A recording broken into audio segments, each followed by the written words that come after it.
कि डिजायर नहीं होगी तो हम जिएंगे कैसे, बिना डिजायर के जीना होगा कैसे। स्वामी जी बुद्ध 40 साल जिए विदाउट डिजायर। महावीर भी तकरीबन 40 साल जिए विदाउट डिजायर। ओशो भी जिए तकरीबन 40 साल, वह भी विदाउट डिजायर। मजे से जिए, उत्सव मनाते हुए जिए, जो मिला था उसे बांटते हुए जिए, रोक ना पाए अपने को, बस बांट रहे थे, सिर्फ बांट रहे थे, सिर्फ बांट रहे थे, रोक ना पाए अपने को। कोई डिजायर ना थी। डिजायर का मतलब समझ लो पहले।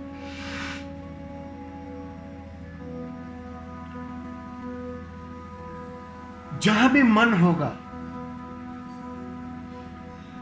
वहां डिजायर कहो, मांग कहो, बनी रहेगी, या कहो मांग ही मन है, मांग के कारण मन है।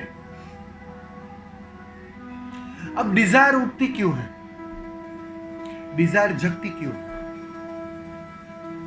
क्यों तुम्हें डिजायर की इतनी जरूरत है, क्यों लगता है कि डिजायर के बिना हम जी ना पाए।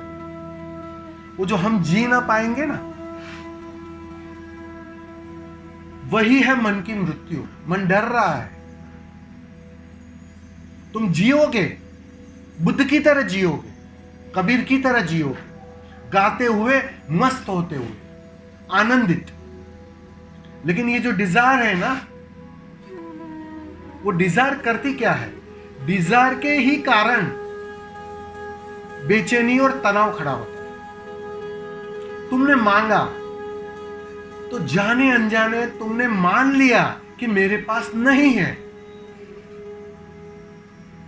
तुम भिख मांगे हुए, डिजायर का मतलब ही है मांगते हो, कुछ मांगते हो, कहीं से भी मांगते हो। और ये जो मांगने के कारण तुम्हारा गहरा अचेतन उस बात को गहरे से स्वीकार कर लेता है कि जिस आनंद की मैं खोज में हूं वो मेरे पास नहीं है, जिस समाधि की मैं खोज में हूं वो मेरे पास नहीं है। जानने वाले कहते हैं कि तुम स्वयं परमात्मा हो, वो मेरे पास नहीं है। तुम लग जाते हो उसे खोजने में, उसको पाने में। ये क्या खबर दे रही? चाबी खो जाती है, तुम ढूंढते हो उसे। चाबी नहीं खोती, फिर भी ढूंढते हो क्या उसे? जब चाबी जेब में पड़ी होती है, तुम्हें पक्का है मेरे पास है, और फिर भी तुम खोजो। ये होता है कभी? नहीं होता, क्योंकि तुम्हें स्वीकार है कि चाबी जेब में पड़ी है, कभी भी उसका उपयोग मैं कर सकता हूं।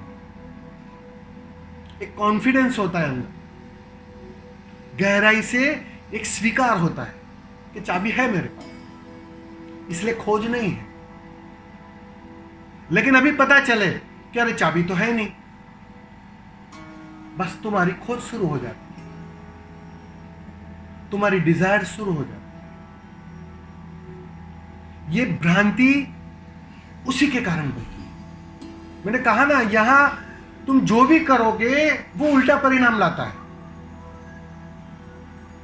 तुम्हारी खोज जाने अनजाने तुम्हारे अचेतन को राजी करवाती है कि तुम्हारे पास नहीं है। और वो जितना राजी होता है ना, तो उसकी आदत उतनी मजबूत होते जाती है कि मैं कंगाल हूं, मैं भिखारी हूं, मेरे पास नहीं है, मुझे और जोर से दौड़ना पड़ेगा, भागना पड़ेगा, ध्यान करना पड़ेगा। ये भ्रांति खड़ी हो जाती है और तुम तेजी से दौड़ने लगते हो। और जानने वालों ने क्या कहा? थोड़ा ठहरो। ठहरते ही बात साफ हो जाती है, चाबी जेब में पड़ी थी। जो चाहिए वो मिला हुआ है, वो दिखाई पड़ता है। इसलिए स्वामी जी,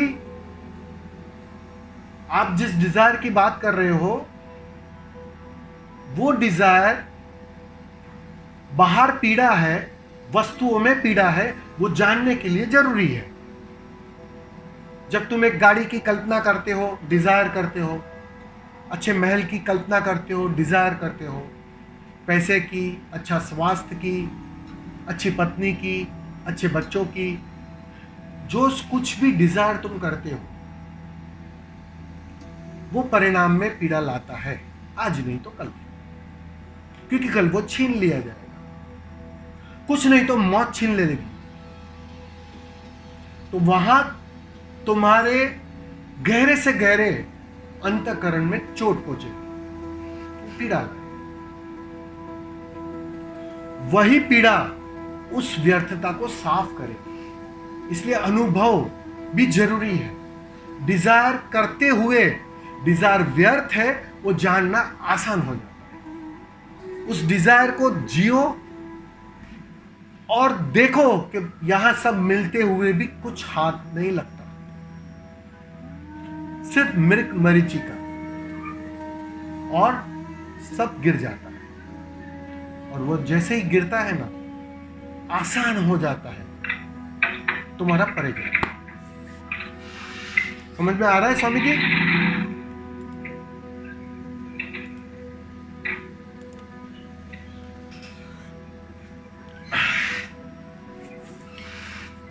तो डिजायर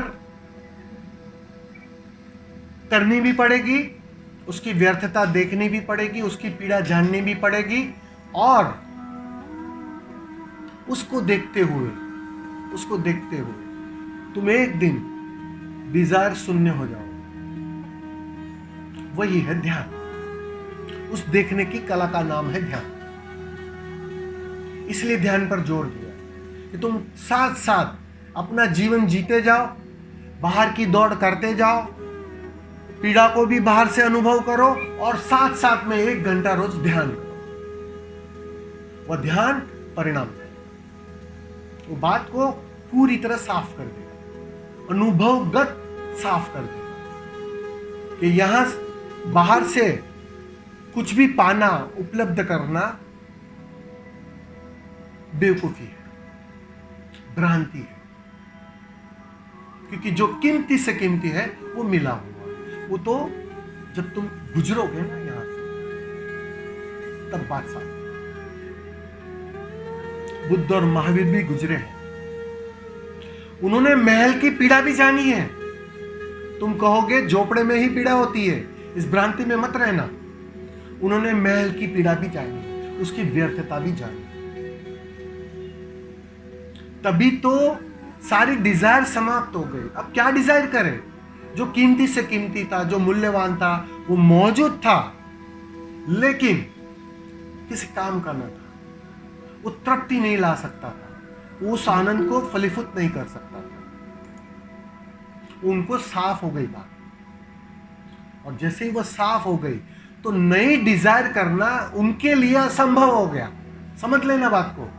उनके लिए नई डिजायर करना, नई मांग खड़ी करना, मन के लिए अब कोई मौका ना रहा कि भैया ये अब होगा तो आनंद मिलेगा। तो बस स्वामी जी इतना ही कहना चाहूंगा। आपने अच्छा प्रश्न किया है कि डिजायर कीमती भी है और उसकी व्यर्थता भी। हर प्रश्न का 2 पहलू में उत्तर मिलेगा। वो मूल्यवान भी है और उसकी व्यर्थता भी है। प्रयोग मूल्यवान भी है और उसकी व्यर्थता भी है।